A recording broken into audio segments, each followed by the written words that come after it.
Good morning. So I said I was going to come on and do a live early in the morning. As you know, I sort of surface early in the morning. So here I am. And I posted that I was going to do a live. And I had asked people to make suggestions as to what I should discuss. And so I've noticed one person said, let's talk about remedies. Twinkie Aria and Twinkle Aria was very active in the discussion that I had last night. And so I trust that judgment given the sort of conversations that we had last evening.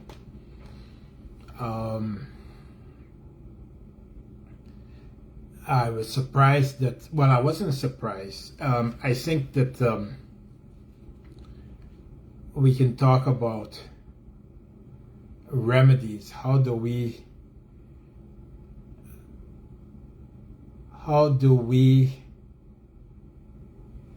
make society whole, given what has happened over the past month? You know, we have the vision, we have the concept of one Guyana, right? We have a country that is resource rich, whether it's agriculture or minerals or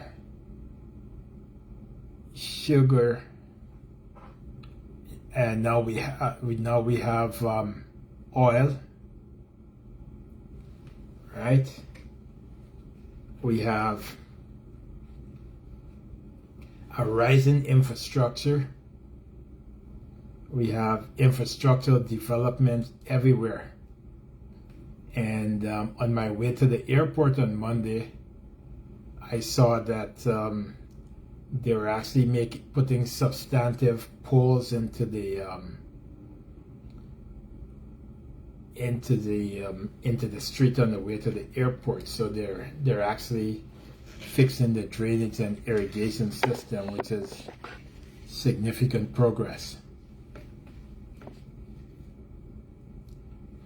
On the other hand, we have a police force, a police service where public confidence in law enforcement is at its lowest. But the thing about law enforcement in Guyana is law enforcement is our own people. So it's not like North America where people come from different states and they don't live in the community where they work. Law enforcers in Guyana live in their communities. Their children go to school with the children in the communities where they work. I was talking, a policeman called me from the Nora police station, and his daughter was best friends with Adriana Younge. He said they used to be seatmates. Adriana Younge used to come over to his house because his daughter and her were friends, and they were study mates for common entrance. But you know, policing right now has taken a slump to the low end simply because of some of the conduct of the police, including that false media statement that created the outrage when Adriana first went missing. Police officers acting like gods and overlords, judge, jury, and executioners. talk about Ricardo or Ronaldo Peters, who was killed in Linden. So now you have fiery demonstrations across Guyana. People are lighting fires across that country. And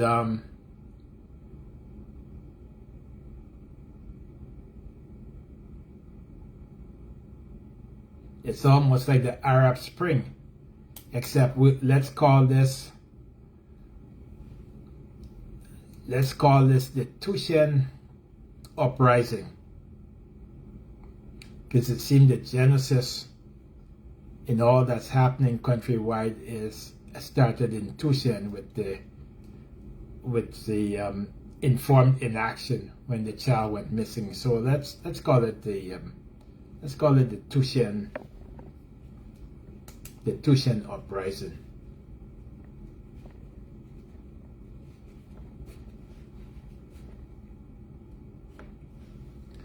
I mean,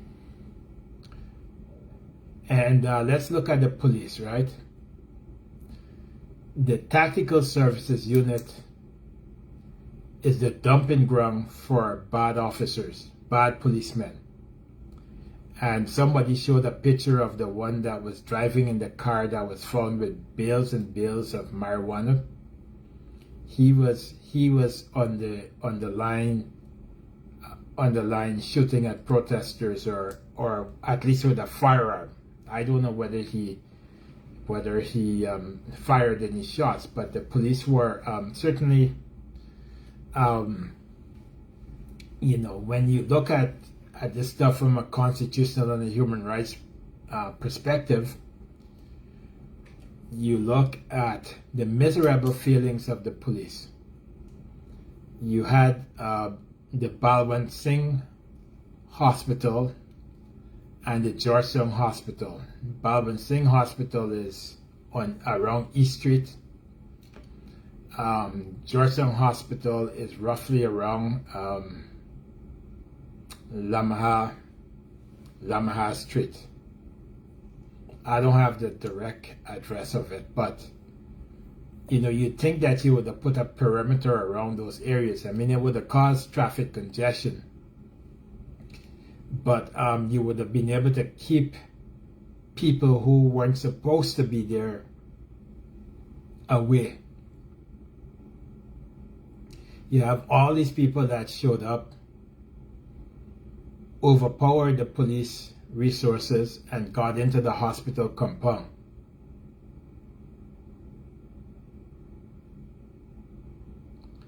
And that created a significant emergency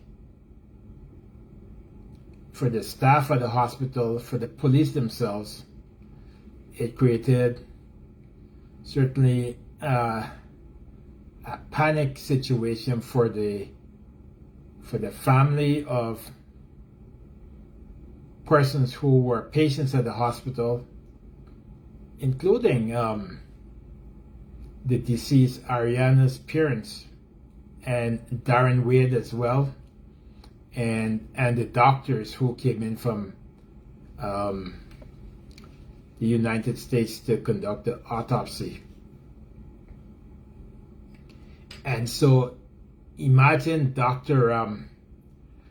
Collins, who is a foremost member of the Physicians for Human Rights and is a doctor with a human rights lens. He's conducting an autopsy in a country that's really democratic. It's not like he's in Gaza, or he's in Syria, or he's in Iraq. He's in Guyana. And he is in a hospital, and the police are firing live rounds. The police are engaging with protesters, firing pellets. You saw tons of pellets in people's bodies, and so on. So, I mean, when we talk about, and you saw that throughout the demonstrations, people were lighting tires, and the police are firing rounds at them.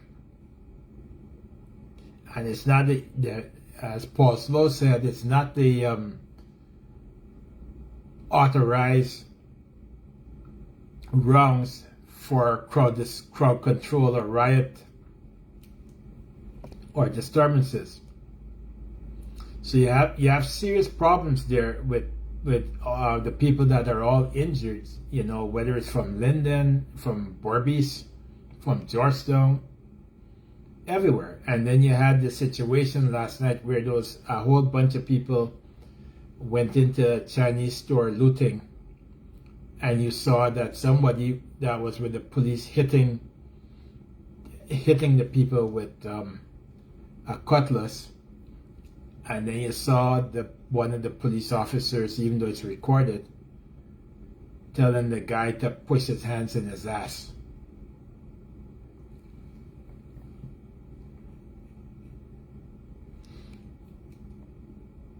I mean, the situation here, it calls for a complete overhaul of the police. And this is really, you know, it's a stressful time to do it because this is April, and Guyana is going into election by November. They have to have elections by November, so it's not much time. It's not much time. It's less than 7 months away. Yep, less than 7 months away, and you have all this public turmoil, but you have a police force that seem bereft of proper strategy.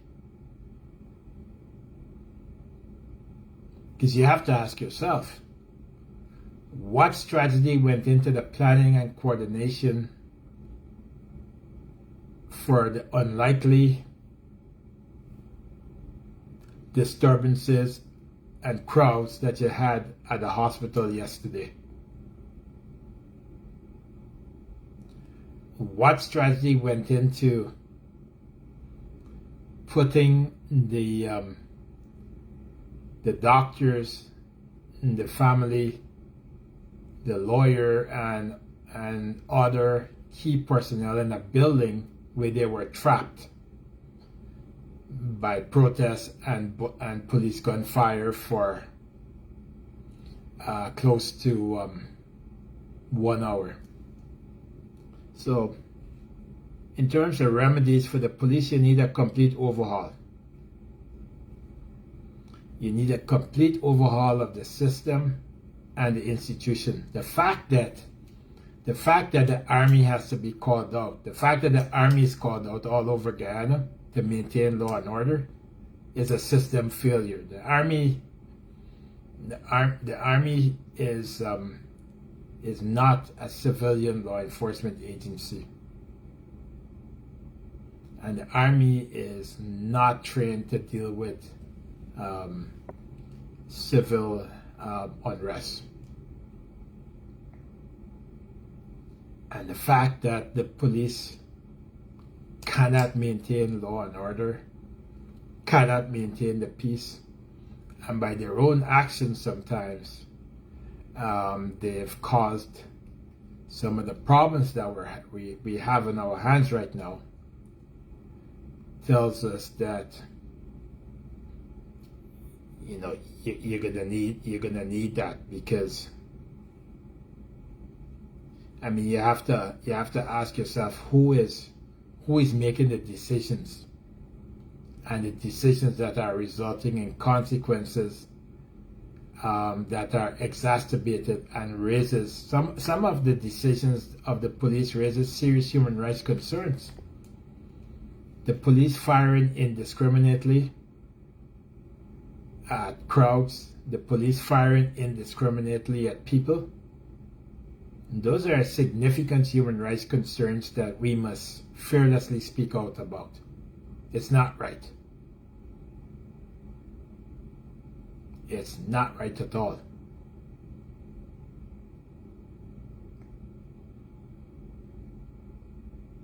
And the police should know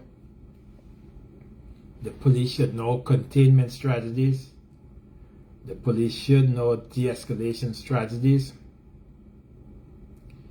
And the police should know how to do a risk analysis.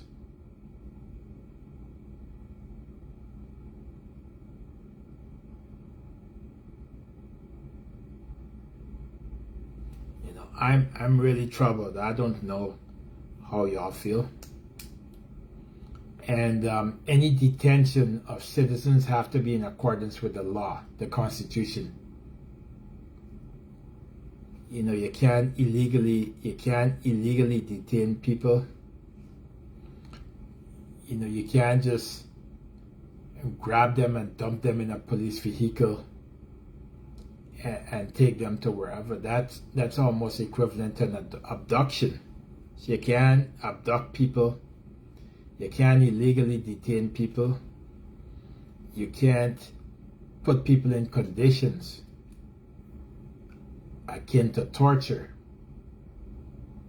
You can't do any of that. It's not going to be human rights compliant, and it's not going to be constitutionally compliant. So at this time where Guyana is under significant stress and strain, we have to be careful about that. I'm going to move on to another topic. So anyone want to talk about this or have any questions? Now, people have questions about this subject matter. I'm gonna look at it and I'm gonna respond. And if not, I'm just going to move on to another topic. But I think we have to be concerned about law enforcement action that escalates things. We want law enforcement to de-escalate. Derek Prashad said that he left Guyana 25 years ago, and since then the police taking bribes left, right, and center. Look like it's too late to restructure. Think about it.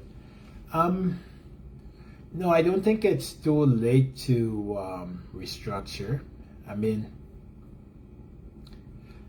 the police take bribes because of a culture of corruption. You know, if you have a culture of corruption and the culture is all the way to the top, and there's now no doubt that the culture is where it comes from the head, and if the young officers at the bottom seeing the officers that have superintendents and they're part of the executive leadership team, they're engaged in corruption. I mean, look how much police officers we had recently facing criminal charges, and these are senior officers from the rank of assistant superintendent to deputy commissioner acting. You know, when the officers see what those public servants have in their bank account, they see the vehicles that those people drive in. Yes, so that's what we're talking about. Some of the police in Guyana are corrupt. But the problem is that if you have a systemic culture, that is rife with corruption and is comfortable with corruption, then you have to really overhaul the system. You know, Nanda Maraj says, unfortunately, it's cultural and been there for decades. As you indicated, an overhaul is necessary. It is. But then is there the will? If is there the will to overhaul the Guyana Police Force? Let's talk about that seriously. Is there a will to overhaul the Guyana Police Force? And if there's a will to overhaul the Guyana Police Force, who do you need to lead that charge?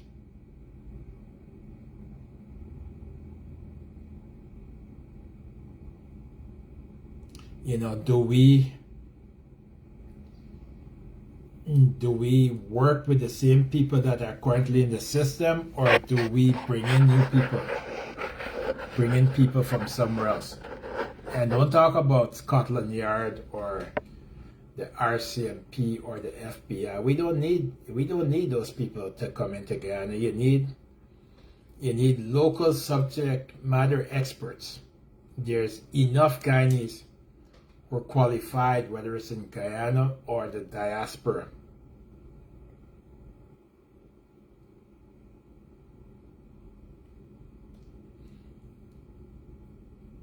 Who can overhaul the Guyana Police Force. But you need the police force to be overhauled because, you know, the citizens would not, like the Guyana Police Force, the respect for police officers are based individually on if you know the police officer, but systemically,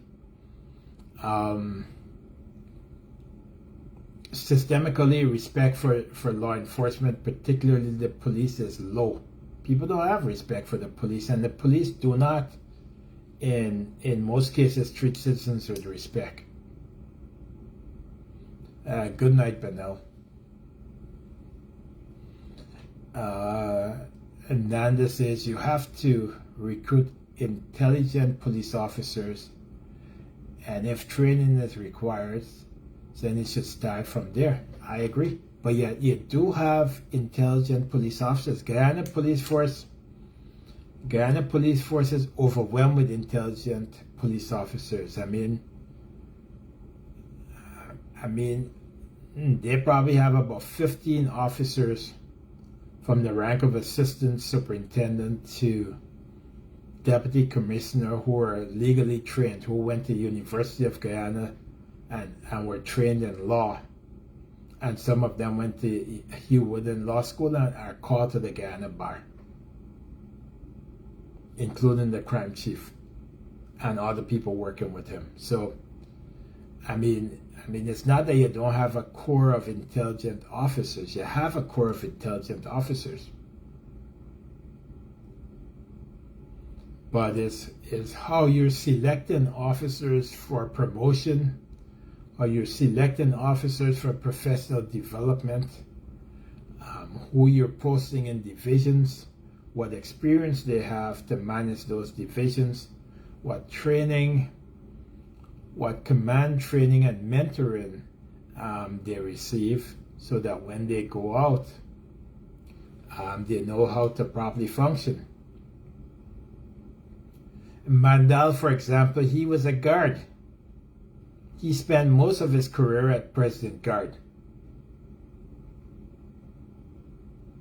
If you spend most of your time at President Guard and you get sent to command a division without, you know, the proper experience through the division, whether as a station sergeant, and the station sergeant role is an important role in the Guyana Police Force. Because as a station sergeant, you understand all the books, you understand all the records. Because the frontline officers are reporting to you, the lance corporals are reporting to you. And so,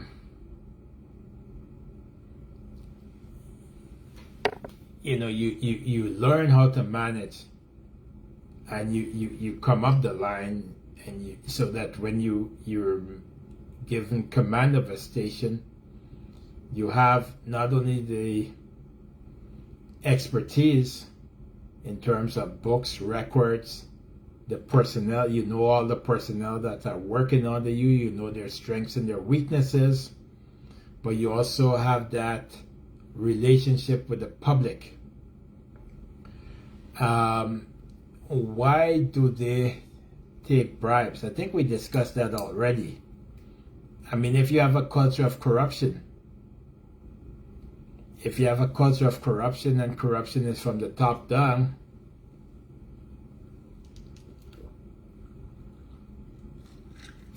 then yeah, people are going to take bribes. I mean, you have business people who corrupt the police by donating vehicles, by donating money to weddings, donating money for funerals, donating money for barbecues.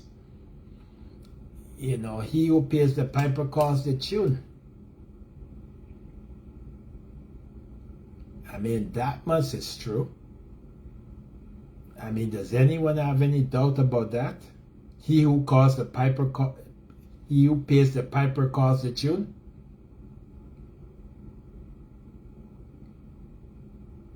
There's no doubt about that. So you know, you can deal with bribery and graft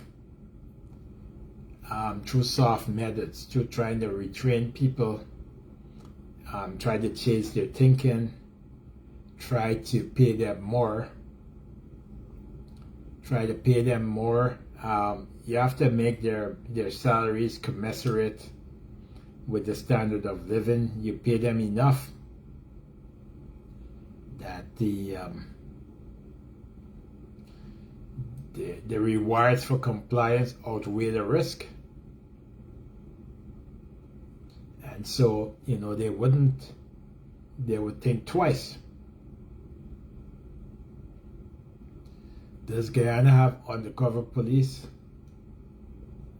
They have undercover police, but if you're you can't take an undercover police to try and catch a police, because it's a small world. Guyana is not a large country like some of the countries in North America. You need undercover police trained outside the four corners of the Guyana Police Force, and when they're trained, you don't contaminate them by putting them with current police officers. You put them somewhere else, so that when they're out there, those officers don't know them.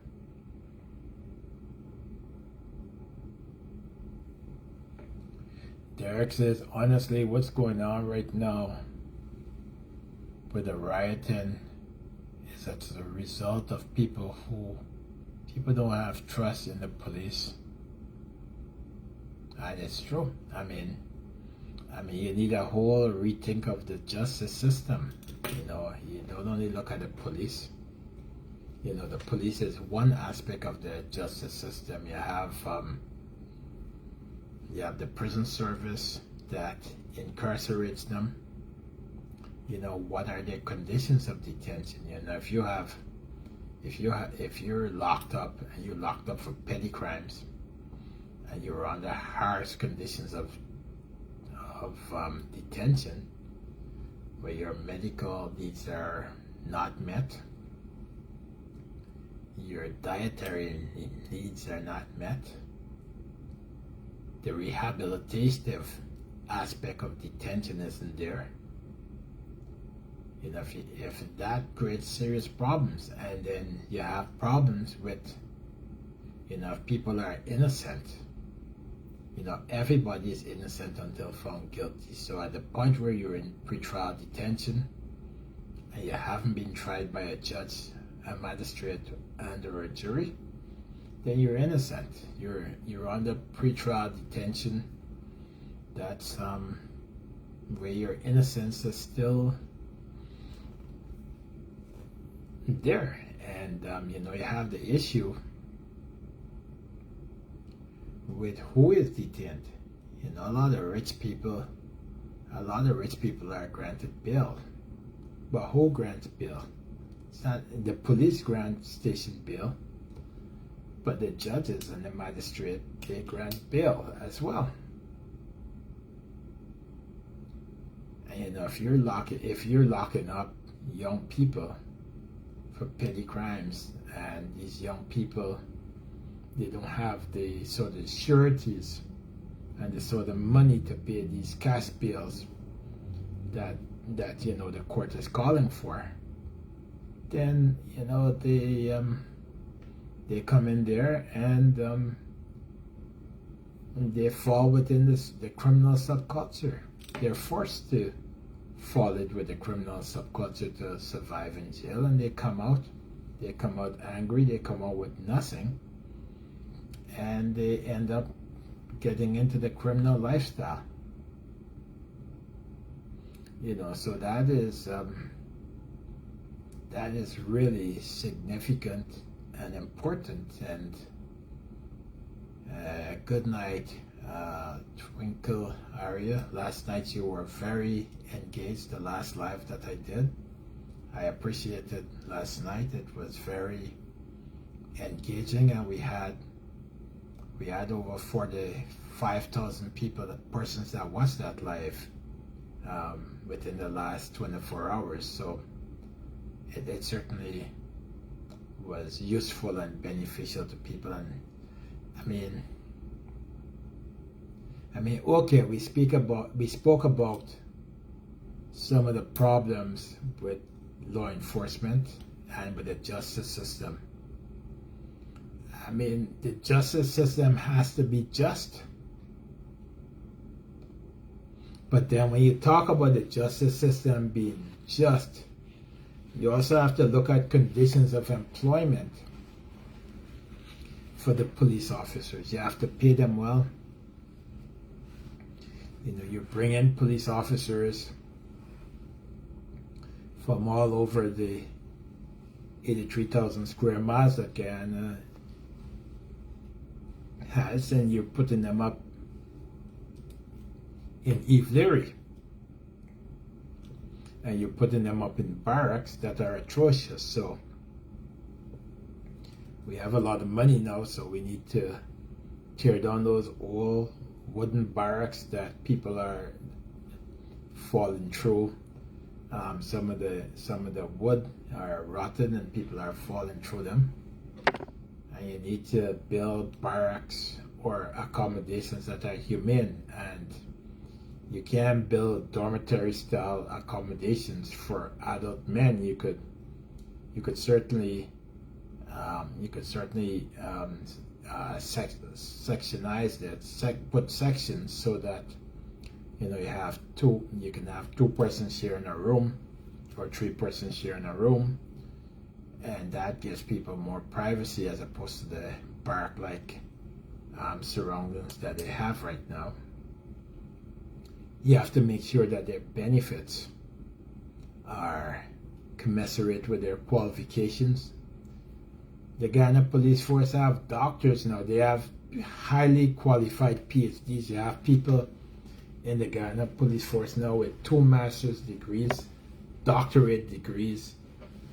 You know, that is, and it's not like 1 or 2 people. It's like you have about 50 of them in there with master's degrees and from reputable universities.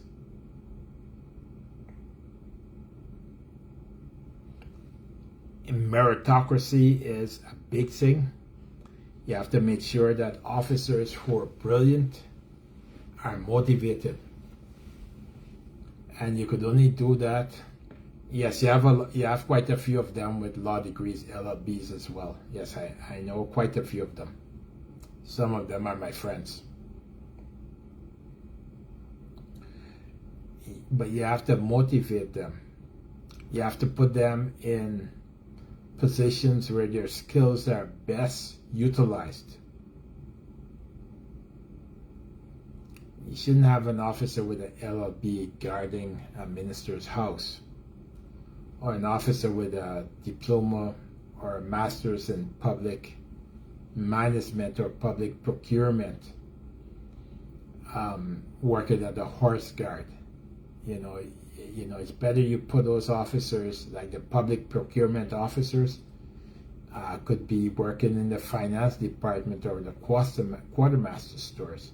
The officers with the LLBs could be working in CID, or they could be working in the commissioner's office or some one of those offices, or if they have a legal department, you put them in the legal department, so that other officers can go there and get timely advice. That is sort of the sense that I have on these issues. That's how they do it in North America. All those large police departments have their own legal department, and they have lawyers, some of whom are police officers that are there to advise the chief of police, the commissioner of police, and senior officers and junior officers.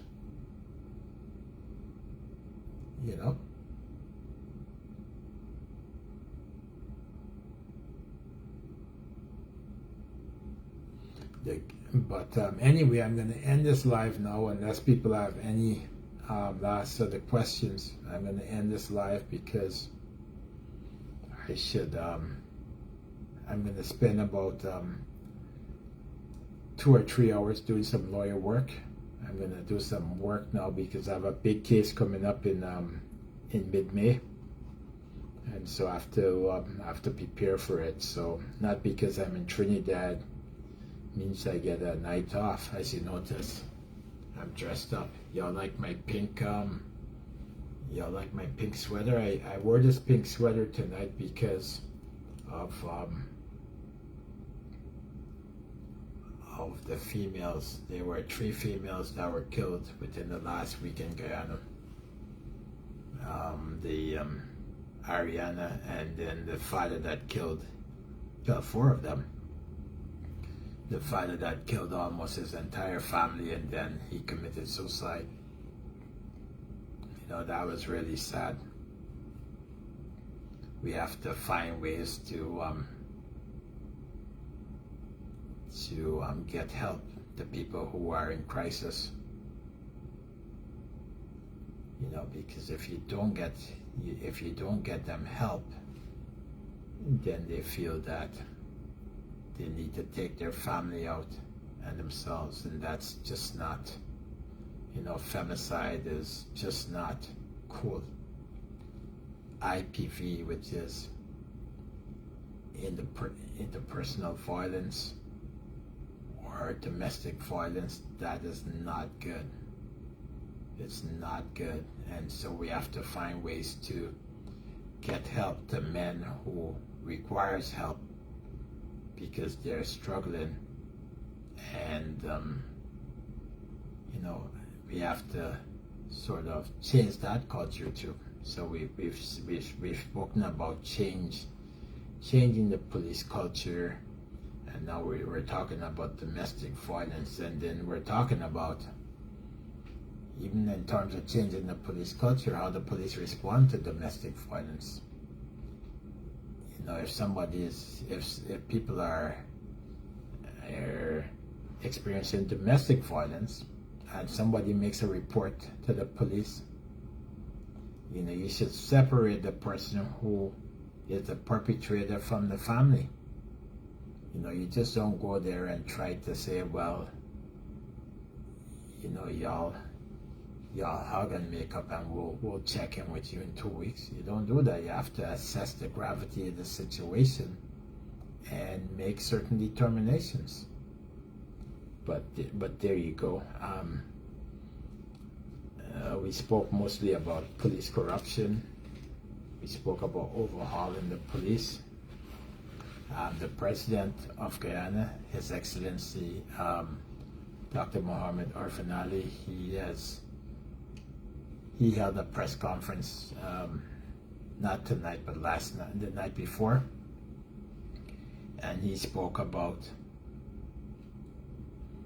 strategically reorganizing the public relations and other aspects of the police. But we have to hold the politicians' feet to the fire. Their word have to be their bond, and we have to ensure that when they make public pronouncement, those public pronouncements are acted upon, and kept. It's important. It's important. So we have to watch what the president does with respect to the Guyana Police Force, because he has 6 people that reports directly to him. He has 5 deputy commissioners that he appointed, and the commissioner.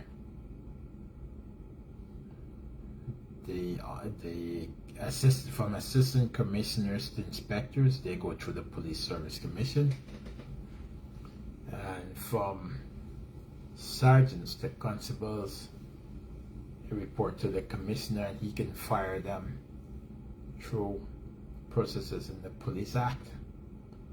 But the 5 deputy commissioners and the commissioner, the president has direct supervision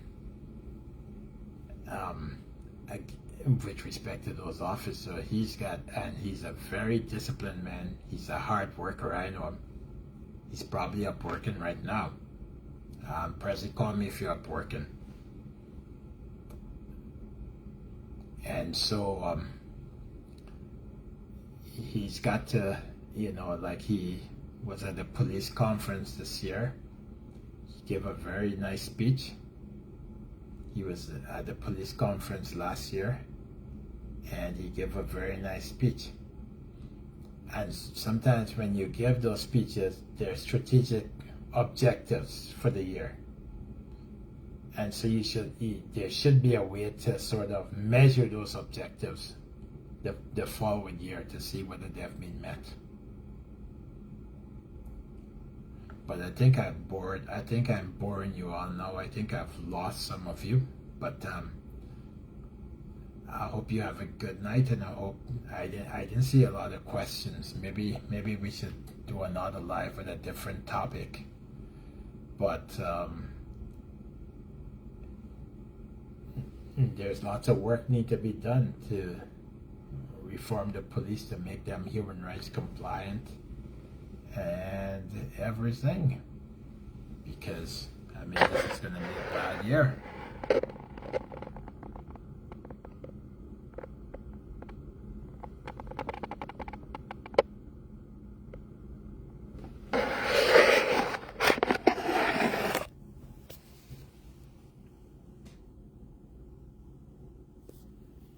All right, take care.